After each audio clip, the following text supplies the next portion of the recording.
Bonjour, bienvenue à Noyelles-les-Seclins. Donc l'Office de tourisme de Seclins et environ vous propose une découverte de ce petit village et pourtant à la richesse patrimoniale et historique certaine. Alors, nous allons commencer par l'hôtel Échevinal. Alors comme son nom l'indique, c'était l'ancienne mairie de Noyelles-les-Seclins jusqu'à la fin des années 1970. Alors ce bâtiment a été construit en 1773 et l'un des rares témoins en fait de cette présence échevinale qui a fait donc la richesse et la particularité donc, des municipalités dans le nord de la France. On connaît principalement les beffrois, mais il y avait donc des petits hôtels échevinaux de ce type dans beaucoup de communes.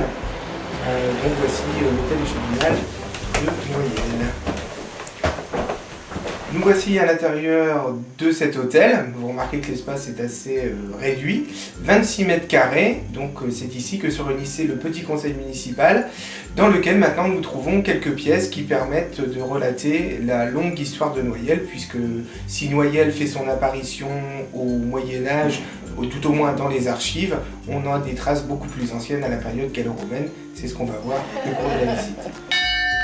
Au milieu de la pièce, donc on remarque tout de suite cette cloche. Alors là, c'est la cloche originelle, elle date de 1773. On retrouve d'ailleurs sur celle-ci les armoiries de la famille, dernière famille des seigneurs de Noyelles, la famille Duchamp, avec donc les inscriptions où on peut lire que le seigneur donc offre cette cloche à la communauté noyelloise. On ouvre au Palais des Beaux-Arts de Lille, et c'est ce qu'on appelle donc un antépendium.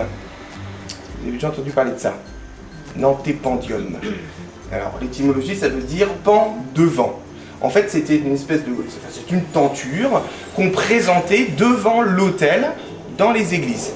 Donc ça, on est dans la période médiévale, au XIIIe, XIVe siècle. On utilise encore beaucoup d'antépendium. Et puis à partir du XVe siècle, ça va être la grande période des retables. Et donc les antépendiums vont être enlevés, remisé au fond, voilà, et puis celui de Noyelles-les-Seclins va être récupéré au XIXe siècle par le palais des Beaux-Arts.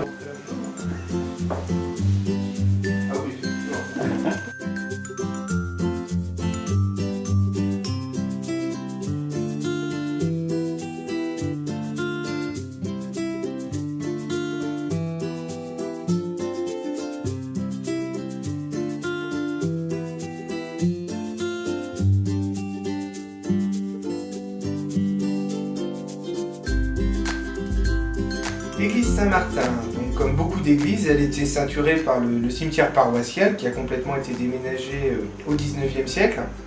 On retrouve pourtant encore ça et là dans les parois des lames ou des plaques funéraires. Certaines ont été remisées à l'intérieur au niveau du chœur. De par sa forme, l'église Saint-Martin donc, est de forme classique, c'est-à-dire en croix latine. Quant à son architecture, elle adopte les matériaux locaux, c'est-à-dire un soubassement en grès. Les murs sont élevés, alors soit en certaines parties en briques, d'autres en moellons de craie. Et ce qu'on remarque aussi, c'est une toiture en ardoise. Vous voyez ces jolis petits personnages? Voilà, donc on appelle ça donc des corbeaux, c'est des têtes de poutre. Alors ici, donc, ils ont l'avantage d'être taillés en personnages. Alors des personnages qui ne sont pas des personnages religieux, à laquelle on pourrait s'attendre, mais ce sont des personnages plutôt laïques. Vous voyez, on en a un qui tient un clou. On a d'autres qui ont plutôt une grosse bedaine, c'est les personnages du fond, auxquels répondent en fait les personnages de l'autre côté aussi.